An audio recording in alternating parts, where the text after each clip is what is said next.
Hi folks, something a bit different for you here. I'm at the Weald and Downland Museum, open air museum, not far from Chichester in West Sussex in the southeast of England. West Sussex, my favourite of all the counties, and this is a fantastic place. It's as it sounds like, it is an open air museum, and that means that they take buildings from other parts of the country that are threatened or endangered, they're going to be pulled down, whatever, and they remove the entire building from the place that it can no longer be, and they bring it here and reconstruct it. So it's the original building in a new place, and it's absolutely incredible. So behind me here is a market hall building, as you can see, wooden frame construction with an open trading area. Dates from about 1619, and they've literally just pulled the thing up and moved it here so that it's preserved and people can come and visit it. Let's go and have a little look at it.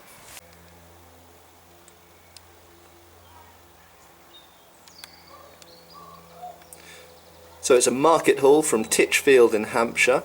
It dates to 1619 and it was dismantled in 1971.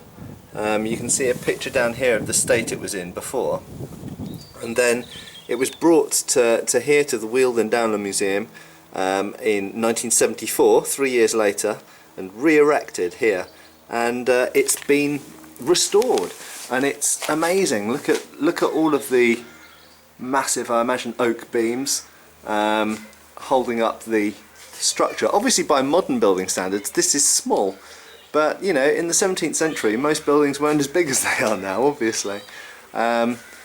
And they've put the whole thing back to how it kind of was. Let's have a little look. So here's the lead-light windows, tiled roof. So this is the sort of enclosed quarters up here with the trading area down here and these cute little steps. These steps are, as you can see, there's my shadow, made of oak. Up we go. Very interesting here. So we have some wattle and daub. Willow usually sticks used between the main posts of the building. You have these lath and plaster kind of construction. Willow sticks essentially going across, and then this plaster put over the top of it. Really good for insulation, good way of filling these holes. As we see later periods, when they could afford brick, or when brick was available, they then filled those gaps between the posts with brick instead, because of course it's longer lasting, doesn't require as much maintenance, and is better for insulation, security and everything else. Here's the doorway. What an amazing space. I wish my bedroom was like this.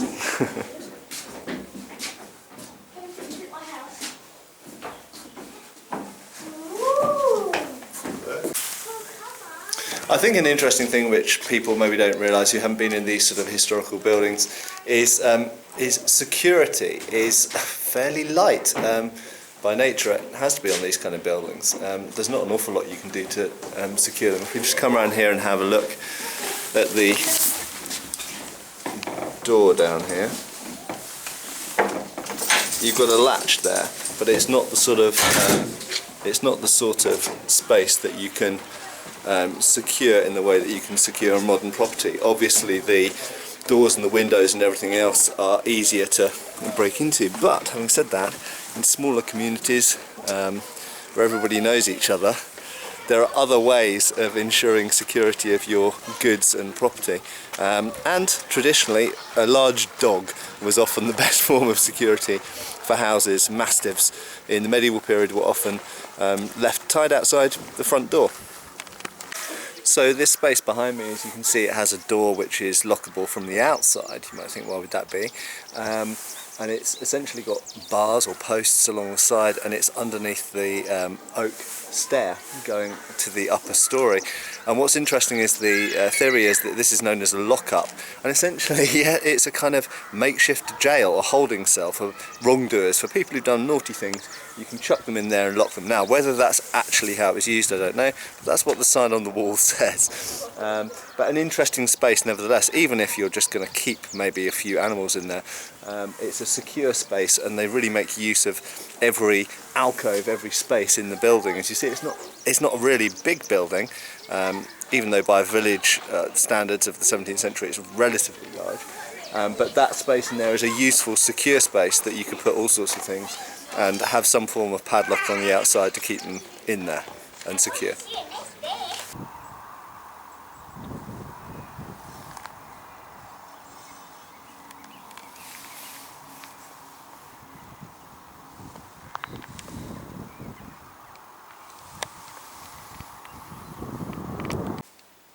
And this is what a school looked like for 6 poor children in the mid-19th century. So this building, very small building, I'll just pop outside. You can see, essentially it was a form of agricultural shed originally, but it was repurposed from about 1851 to be used as a schoolroom for 6 local to West Wittering, where it's from, which is down on the south coast in West Sussex, for 6 local poor children. And it was a charity that set this up, and it was used for many years for the local poor children and run by a local charity so that they'd receive a form of schooling which they maybe wouldn't have got otherwise. I think it's a great little testament to 19th century philanthropy. And people often think about the 19th century, they think about the bad things, but they have to remember that also the 19th century saw the birth of a lot of what we now take for granted, at least in the Western world, of looking after people who are maybe born with less. It's amazing little space, and very quiet and calm. I like it. So here we've got a new building but made in traditional style. Lucy, you've been reading the information about it. Tell us about it. I've not been reading the information. You just know about it. Here quite a bit when I was a child. Essentially, what they do at Weald and Downland is they get the materials from old houses from all over the country, where they used to be in various states of disrepair. Some are in very good condition, and some are literally just a few of the timbers from the house. Transport them over to the site, and then they recreate the original building. So I've not read the information, but taking this as an example, so they'll have like bits of structural original timber that they'll refurbish and put together to put the house back together in the state that it would have been several hundred years ago. It's, if you live in England or visit, it's an amazing place to come, because it's basically recreating history that you can go inside. And then they've even got, if you look up on the hill, there's smoke coming out of that chimney. They literally put them together so that they are in working order again. I mean, you could live in one of these houses, it wouldn't necessarily be modern conditions, but it wasn't my school. My school was quite old though. But this is Lily. She's here too. Say hi, Lily. She's shyer on camera than her dad, but yeah, it's fascinating. Got that camera. He's got that camera. I bought it in a shop. You didn't. Your dad gave it to you. Oh, that's right. Actually, this one he did. Yeah. But anyway, they put the houses together from largely original materials, and then obviously collect from different places and create the other raw materials to put the house together. And then they look like new but old. Regarding this particular one, I'm actually not sure if this is. To me, this looks like a new construction using original methods and materials, but unfortunately, because they're obviously still, if I just pan around, they're obviously still in the process of doing stuff here. There isn't any information that I can see to read about what this actually is, but to me it looks like they've used original methods and material types.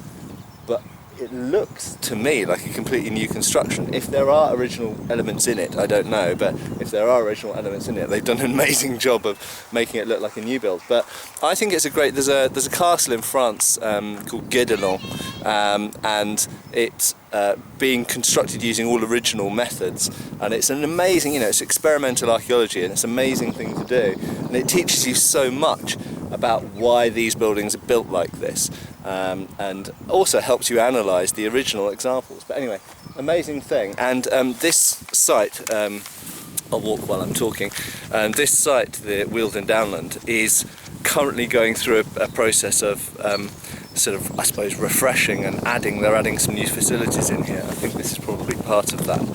And so it's an exciting time for the museum, and it's not a widely known museum, I don't think. I mean, despite the fact that I, you know, kind of grew up being interested in history and visiting historical sites and stuff, until I moved to this part of England, I'd never really heard of this place, or certainly never visited it before. But here we've got an absolutely gorgeous cottage. It looks like something out of, you know, Lord of the Rings or something, doesn't it, or a historical drama, and it's absolutely beautiful. Let's go and have a look at it.